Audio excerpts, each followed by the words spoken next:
Hello world and welcome back to Money Makes Games. This is going to be part 8 in our series on making your own game. And today I'm hoping that we can finish making a complete game with start and end screens and a pause menu. Ready to go? Then join me. My name is Moni and I make games.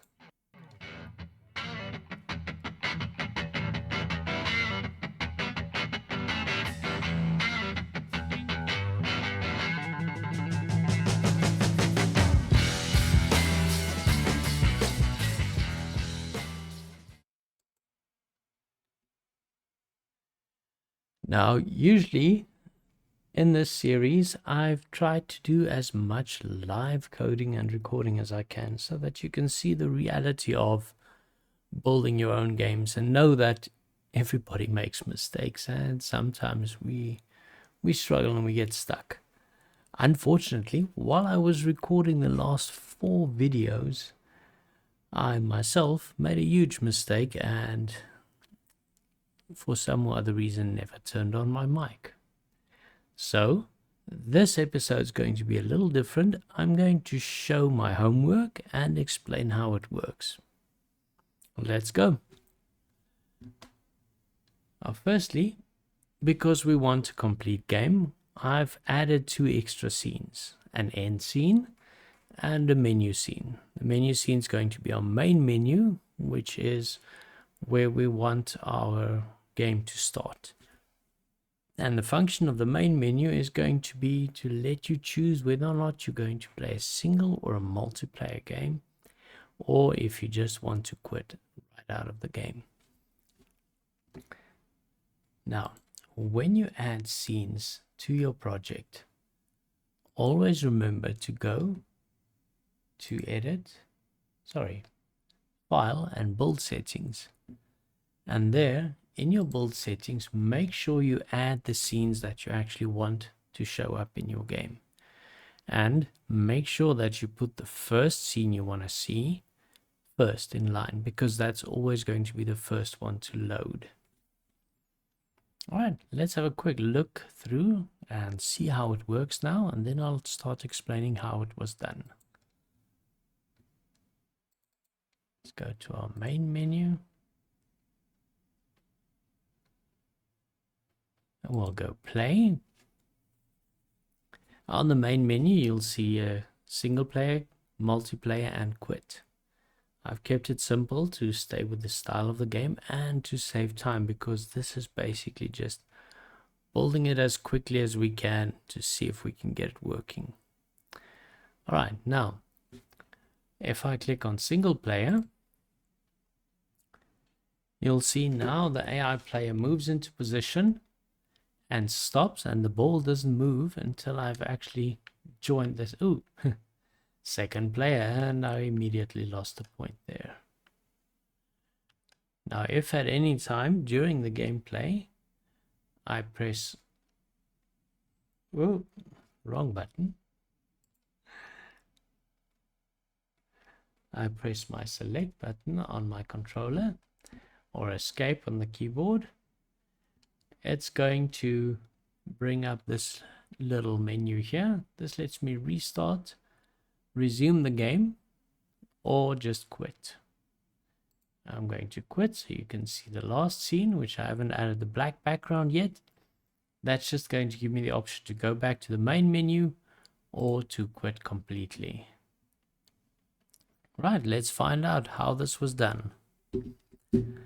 Firstly, if you're going to make a game that loads different screens, you want to be able to manage the screen, manage the whole game, and you might want to retain some information between scenes. To do that, having one script that's a singleton can be very, very useful. So what's a singleton? Well, a singleton is basically a class, or in our case a mono behavior, which is a type of class that can have only one instance. How do we do that? All right, let me show you. Where is our Appmanager? Over there. Okay, so looking at our Appmanager script, it still derives from monobehavior because we want those Unity messages for start and update and awake to come through. It has a public static variable called instance, and it's of the same type as this class, which is Appmanager. And you'll see here, I've set it up so that anyone can get the instance, but it can only be set inside the class. Then we'll talk about this in a minute. In your awake, what you do is you say if instance is null, in other words, nothing has been assigned to it, then we know that this is the only Appmanager currently. We can say instance equals this, in other words, this specific Appmanager. And then we'll tell Unity, don't destroy on load for the game object that this is attached to. What this basically does is when the game loads a new scene and the old scene gets unloaded, then it doesn't destroy this specific game object, but it carries it over into the new scene. Now, if this was loaded on a previous scene and it's carried over, that means when awake occurs, there's going to already be an instance of Appmanager and it won't be null. In that case, the one that's checking is just going to destroy itself. In other words,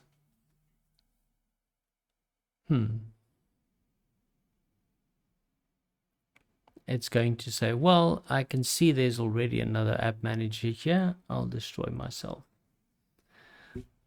Now you might ask what stops this Appmanager from destroying itself without checking that the instance is actually equal to this. It's a valid question, but because it's an awake only occurs the first time your game object gets created or your mono behavior gets created. So if it was called once, it's not going to happen for this mono behavior again. On enable is a different story. So this wouldn't have worked if you put it there. Now, let's look at the rest of the code for this. I've got an enum here called game type. And basically I have two game types, single player and multiplayer. And then I've got a public variable called current game type, which is of type game type. And that just basically tells anybody who cares which game type we are running in or which game mode we're running in. As you can see, again, anybody can read this or get it from the outside, but we can only set it from inside this class.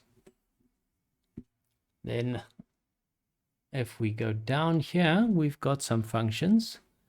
One is start single player game and one is start multiplayer game. They basically do the same thing, except if you run start single player game, it's going to set the game type to single player and then load the game scene. And if you say start multiplayer game, then it will, well, set it to multiplayer and load the game scene. This function load scene by name is defined lower down. I'll show that to you in a moment. And then I've got quit app here. Now quit app is basically what we want to happen when we quit the app. In this case, it's pretty simple. We just quit the app, but in other cases, there might be something more that you want to do, like saving progress or maybe, I don't know, changing some stuff, writing the player's stats to a file, you name it. Anyway, and you'll see something here. This conditional here is to tell Unity when it builds the game for running to check whether it's going to be running it in the editor or if it's going to be running it somewhere else. Now, this is called a define symbol, and it's part of conditional compilation. I've linked the documentation for you in the description. Please do read it, especially if you are planning to make games for more than one platform. Then this is very, very useful. Okay, back to the code. So in this case, if we are running in the Unity editor, it's just going to tell the editor to set is playing to false, and that will stop our game in the editor. If it's outside the editor, we need to use application.quit. And then finally, there's our load scene by name function. Basically, all that does is takes the name of the scene and it calls scene manager, load scene, and the name of the scene. Right, I've put this here because if you again are writing a bigger app and you need to do something like load an intermediate loading scene, after you've called load scene, then you want to be able to put all that code in here and have it centralized. So anytime from anywhere that you call to load a new scene, you can run all that code in one go. It just makes it easier to keep track of what you're doing instead of having duplicated codes in all sorts of places. All right, that's our app manager. Now, to make our menus work, I created a little menu script for each one of them. And those are quite simple because most of the functionality is actually already written into this app manager. But just to check them out, on the main menu, you'll see I've got an object here called menu. And that has the main menu script attached to it. And then the buttons just map to different functions on that. See, there's our start single player over here, start multiplayer, and quit. And that script is quite simple. So we have main menu. There's start single player, just tells the app manager's instance. In other words, the single instance of the app manager that is active to start single player game. That one tells it to start a multiplayer game, and that one calls our quit code.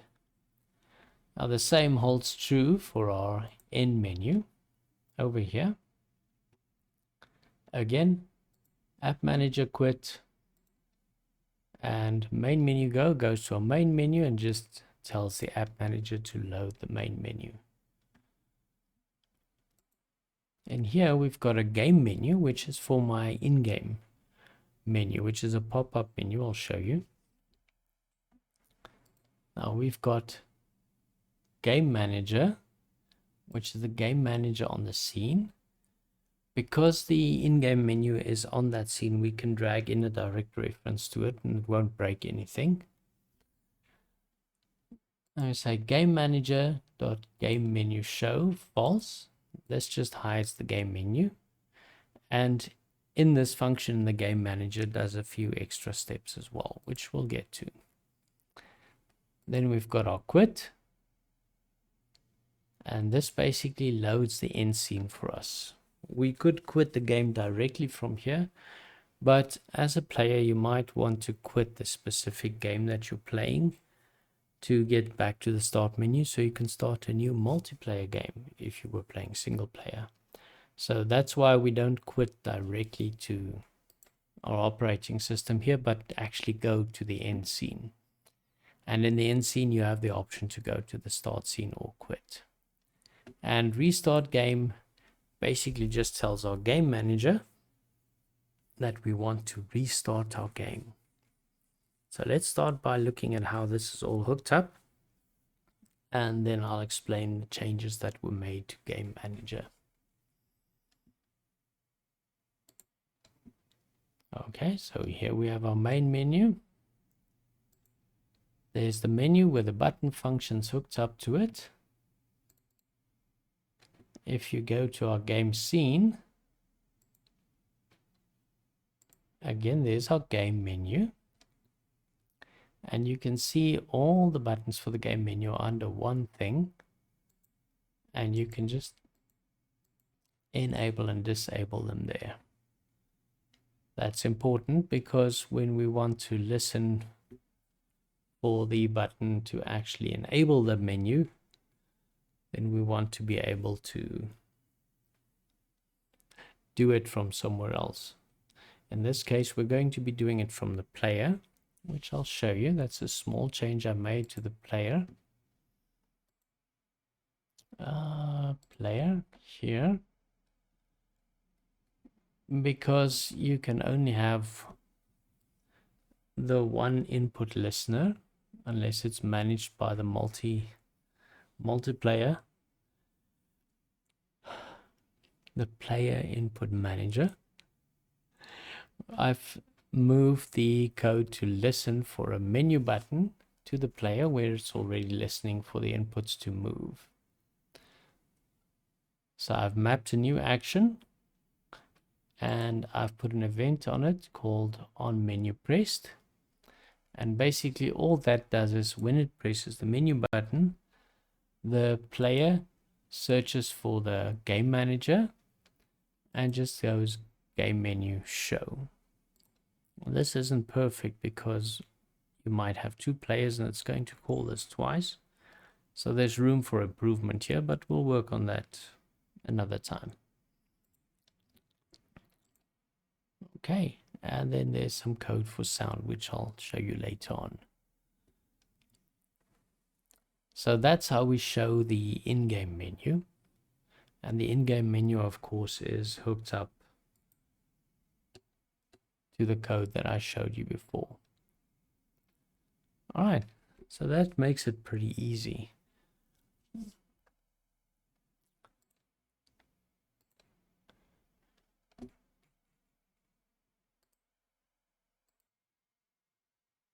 Now, of course, we want to look at what's changed in our game manager.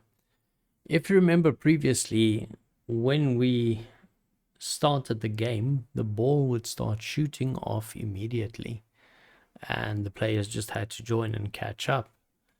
But this isn't much fun if you're the second player or even if you're the first player, because you might miss a point or two before you actually get to react. So we've changed this a little bit. Firstly, in our player join detector, we now have a Unity event called on all players joined.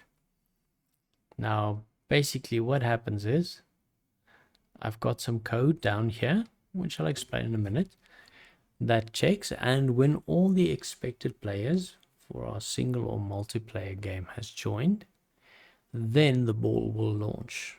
So by that time, you should have had your hands on the controller and press the button to join. So how do we trigger this? Well, I've made some changes. I've put in an int called number of allowed players. This is basically initially set to 1, and then when we start,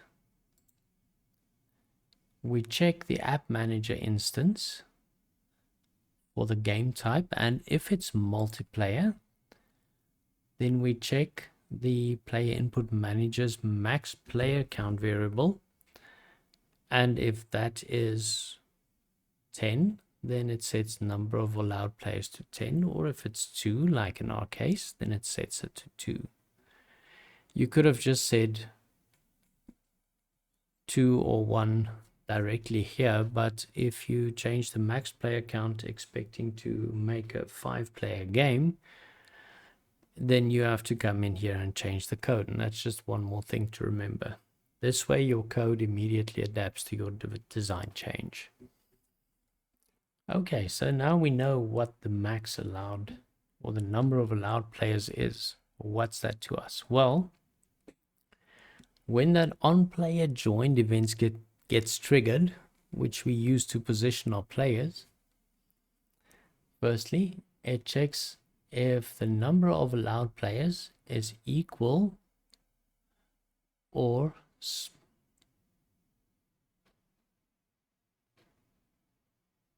That doesn't seem right. If the number of allowed players is smaller or equal to the number of players, then we destroy the game object for the player input and return. That seems off.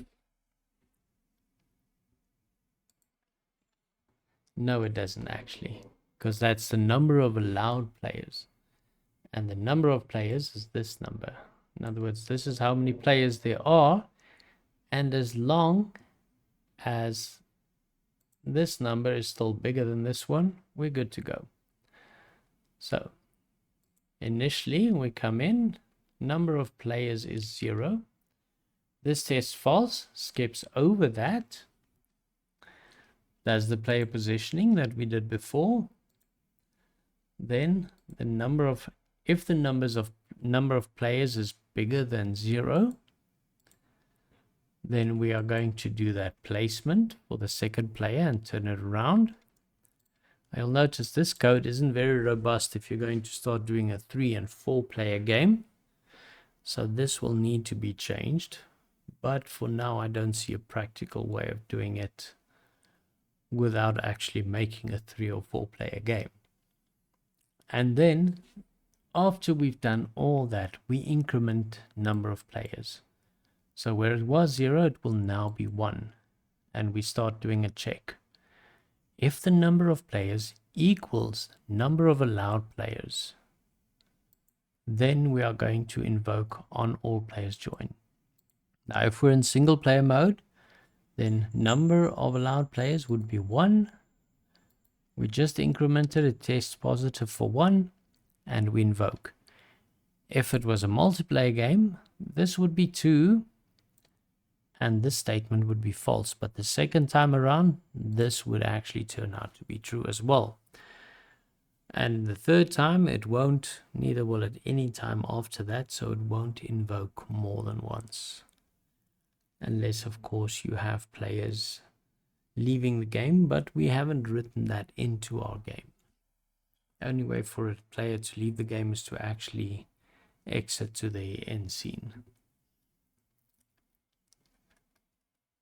Okay, and then in our game manager, when we get to our start, we start listening for that on all players joined event. Now you'll see I've got code here for to play the start sound. We'll get to that. And I've got code for launch ball. And then obviously, as soon as we get that second player has joined, we launch the ball and we remove the listener, just in case it does trigger a second time unexpectedly, which shouldn't happen in this code. But as your projects get more complex, it's always good to just clean up your event callbacks. And then we just tell it to launch the ball. And that's it for now. I'm going to stop this video here. And in the next one, I'll tell you how we did the sound. If you like what I do, then please do hit that like and subscribe button. And until I see you again, my name is Marnie, and I make games.